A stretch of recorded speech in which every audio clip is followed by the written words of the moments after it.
accident du transfert, qui a été publié chez Harmattan en 2022, suite à un deuxième ouvrage sur le thème de l'éthique qui s'intitulait Éthique et questions contemporaines.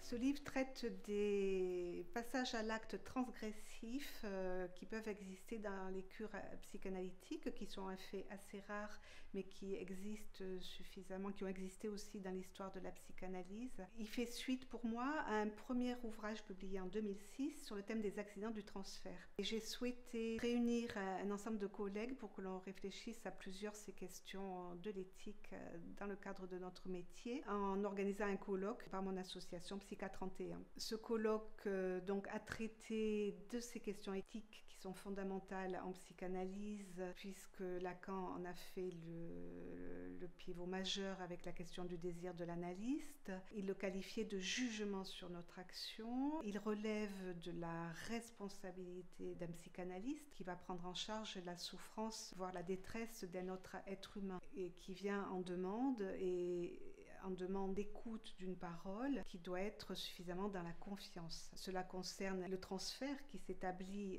entre un sujet en demande et un sujet supposé savoir, le psychanalyste. Freud en a fait le pivot majeur de la cure et a bien insisté sur les questions techniques de la cure, notamment dans la technique psychanalytique, sur les questions sur l'amour de transfert, en disant que l'analyste doit être d'une rigueur exemplaire, ne pas se laisser déborder par la demande et les affects d'un analysant, et il est interdit à l'analyste de céder. Or, dans quelques cas, il peut y avoir des débords progressifs dans le cadre de la cure, le cadre qui est maintenu par la régularité des séances et par les temps de l'interprétation, qui peuvent laisser émailler des petits agirs jusqu'à un véritable passage à l'acte, dont le plus grave, la transgression et le passage à l'acte sexuel. Notre collègue Paul-Laurent Assoun a traité de l'accident en tant qu'accident, en insistant sur le fait que cela fait stagner en fait l'imaginaire.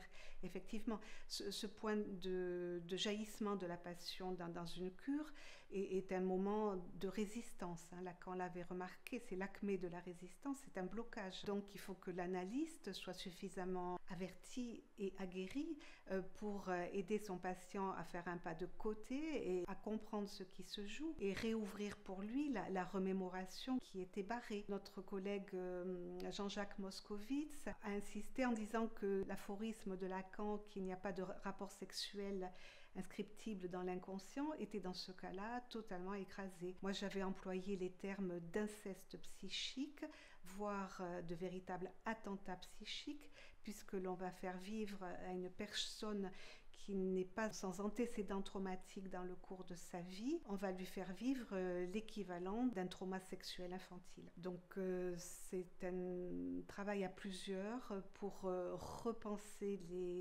les bases fondamentales de l'éthique de notre métier et aider un analysant à pouvoir accéder à la part de vérité intérieure le concernant. Donc ce sont des questions très importantes à pouvoir parler et qui peuvent faire aussi partie d'un rejet à l'encontre de la psychanalyse si nous ne travaillons pas nous-mêmes ces zones d'ombre. Je remercie tous mes collègues pour ce travail collectif qui, j'espère, va pouvoir aider les jeunes collègues en formation, un petit peu comme une boussole analytique. Le but de l'analyse, disait Freud, est d'éliminer définitivement la névrose. Et le but du travail d'un analyste, je dirais, c'est de garder le cap et la boussole à devenir du sujet.